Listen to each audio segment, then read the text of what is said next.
All right, Senator Menendez, your press conference earlier. Do you want to give us a little insight about the assault weapons press conference you were up to? Sure. Joined Senator Lautenberg and also Essex County Prosecutor Paula Dow and Sheriff Armando Frontera. And basically, it was about the destruction of weapons, of a variety of weapons, criminal weapons that have been ultimately confiscated by various police departments in Essex County, and their destruction, and almost another 1,000 weapons. But I wanted to use the occasion to talk about what Republicans are doing with blocking the ability for law enforcement and for the public in general to know where is the tracing of these weapons. In essence, what I call the iron pipeline into our state. We've got one of the toughest states in terms of gun laws, but it means nothing when anything can cross your borders. And previously, the law of the land was that police departments could trace guns for the purposes of figuring out what are the corridors in which guns are coming through and trying to intercept them. And it would allow people like me, public policy makers, to make the case and have the statistics to make the case why we need reasonable gun control legislation.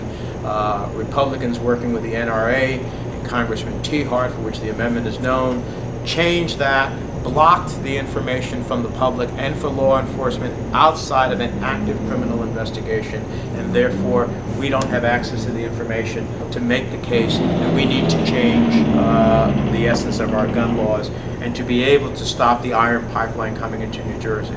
So Senator Lautenberg and I are going to have a fight on the floor of the United States Senate to try to undo that amendment and restore the law to what it was, so that the public and law enforcement know the information and have the right to pursue it, so that we can ultimately make our communities and our streets safer.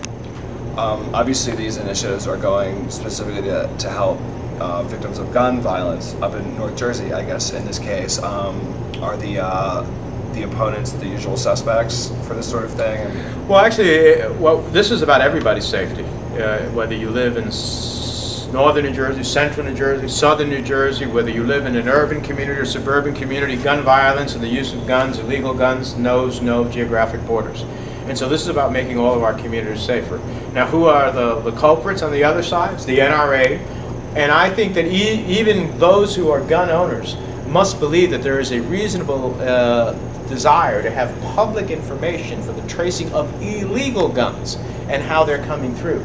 And I don't know why the NRA takes this position, other than they don't want to use that, the information being used in civil suits. But the reality is it's deterring public policy. So it's the NRA, primarily driven, with those who produce guns in our society, the gun manufacturers, who don't want this information in public. So what's the next step? Is this going to be introduced in committee? Well, actually, Barbara Mikulski, the senator from Maryland, introduced the legislation without the Tiahrt Amendment. Unfortunately, members of the Appropriations Committee, led by the Republican Senator Shelby of Alabama, introduced the amendment, got a majority of members to vote for it. We're going to have a fight on the floor of the United States Senate to take it back out and to make sure the law of the land is as it once was, where this information is public and the information is open.